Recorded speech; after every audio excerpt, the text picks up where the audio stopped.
샬롬. 여기저기 꽃들이 피고 잎사귀들이 새록새록 올라오고 있는데요. 이런 자연의 신비를 보면 하나님이 얼마나 위대하신가를 다시 깨닫게 됩니다.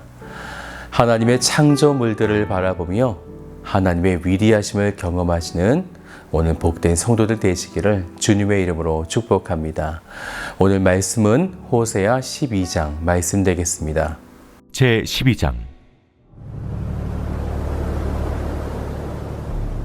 에브라임은 바람을 먹으며 동풍을 따라가서 종일토록 거짓과 포악을 더하여 아스르와 계약을 맺고 기름을 애굽에 보내도다. 여호와께서 유다와 논쟁하시고 야곱을 그 행실대로 벌하시며 그의 행위대로 그에게 보응하시리라.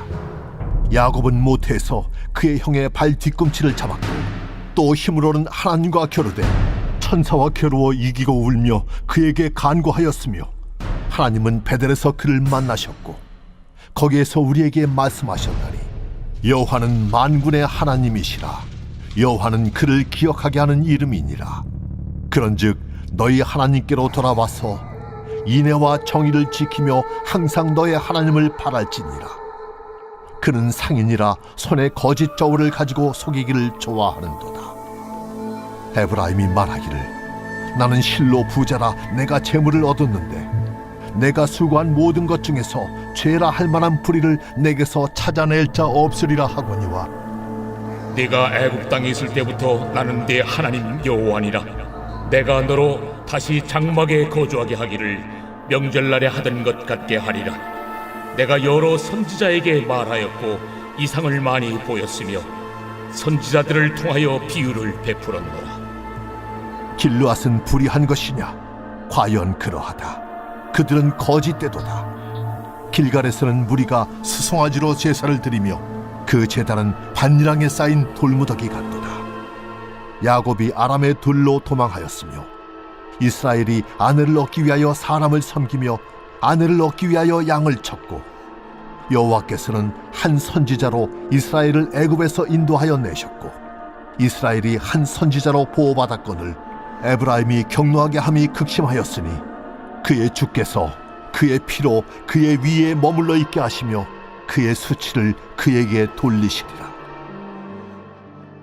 어제 보았던 호세아 11장에서 마지막 12절은 오늘 12장과 함께 보는 것이 좋은데요. 회개를 촉구하는 후반부의 이야기가 되었습니다.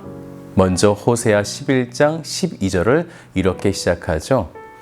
에브라임은 거짓으로 이스라엘 족속은 속임수로 나를 애워쌌으니 유다는 여전히 하나님과 거룩하고 신실한 자들에 대하여 정함이 없도다. 하나님은 에브라임인 북이스라엘과 더불어 남유다까지 온 이스라엘 향해 그들의 죄악상을 말씀하시고 있습니다. 먼저 북이스라엘은 거짓과 속임수로 유다는 거룩하고 신실한 자들에 대하여 정함이 없다 이렇게 말씀하셨죠. 정함이 없다의 히브리어는 라드라고 하는 단어를 사용하는데 길을 걸어가다가 서성거리는 행위를 나타낼 때 사용되어지는 단어입니다. 곧 이런 의미가 되겠죠. 북이스라엘은 거짓과 속임수로 하나님께 나아가지만 유다는 거룩하고 신실함에 대하여 제멋대로이다 라는 것입니다. 결국 똑같다라는 거죠. 북이스라엘은 대놓고 타락했다면 남유다는 안 그런 척하면서 뒤에서 제멋대로 타락했다는 것입니다. 그것이 오늘 호세아 12장의 말씀이 되어지는데 우리가 먼저 1절을 같이 보죠. 에브라임은 바람을 먹이며 동풍을 따라가서 종일토록 거짓과 포악을 더하여 아수르와 계약을 맺고 기름을 애굽에 보내도다. 여기서 바람을 먹이며 라는 표현은요, 나라의 지도자들이 전적으로 무지하고 또한 허망한 것을 사람들에게 소망하도록 사람들은 이렇게 잘못된 것을 먹였다라는 표현입니다. 결국 이스라엘의 패망의 원인은 제사장과 종교 지도자들의 부조리함을 지금 지적하고 있는 거죠. 그래서 말씀을 좀 더 보면 그들은 동풍을 따라갔다 이렇게 말씀했는데 이것은 팔레스틴 동쪽 지역에서 불어오는 뜨거운 바람입니다. 이것을 시로코라고 이렇게 불려지는데, 이 시로코라고 하는 바람은 건조하고 뜨거워서 들판에 파릇파릇한 그 새싹, 그 난 식물들을 바싹 태워서 죽여버리게 만들죠. 그것을 알지도 못하고 이스라엘은 따라간다는 것입니다. 그러면서 그들은 아수르와 계약을 맺고 또 애굽에게는 기름을 보내는 이중 동맹을 맺음으로 살기 위해서 인간적인 술수를 지금 다 쓰고 있는 것입니다. 그런데 하나님은 북이스라엘에게만 그렇게 말씀하신 것이 아니라 남유다까지도, 그것이 2절에서는 야곱을 그 행실대로라고 하셨는데, 야곱은 온 이스라엘 지파 전체를 말하고 있죠.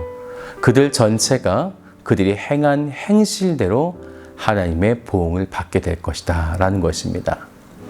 그러면서 하나님은 창세기에 나오는 야곱의 모습을 다시 재조명하시는데요.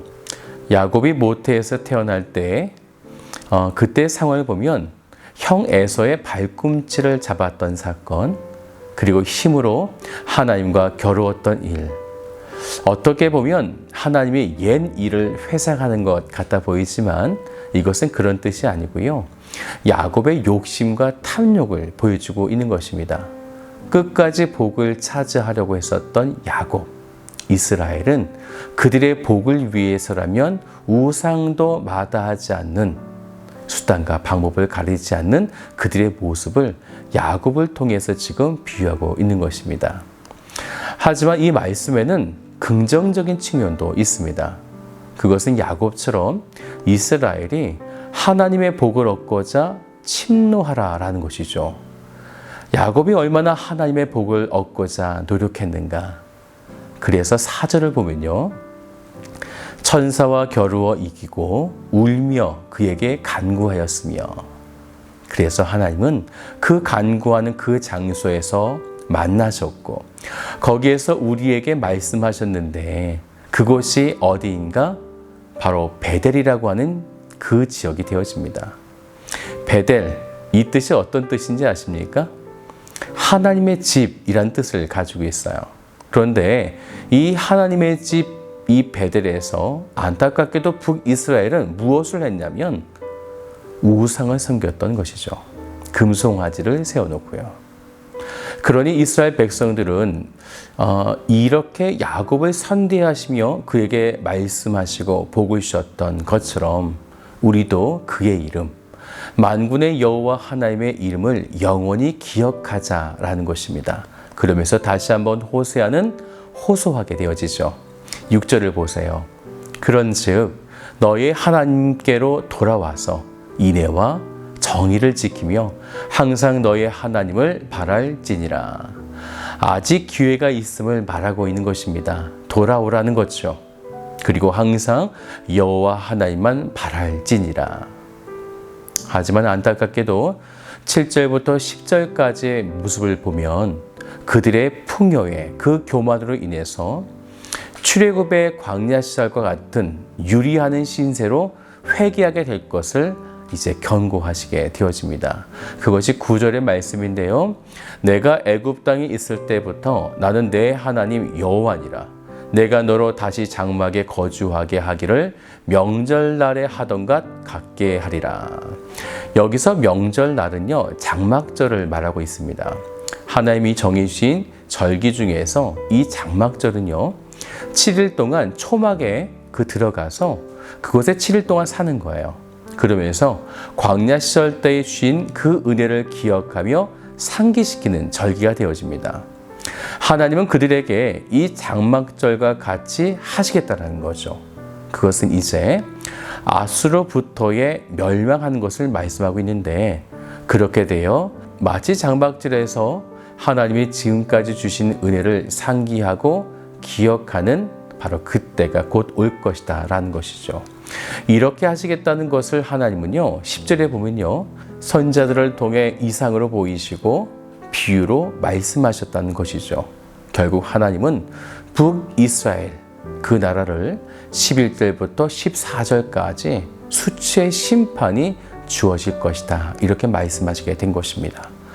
사랑하는 여러분, 한번 죄에 휩싸이게 되면 다시 돌아간다는 것이 이렇게나 어려운 것입니다.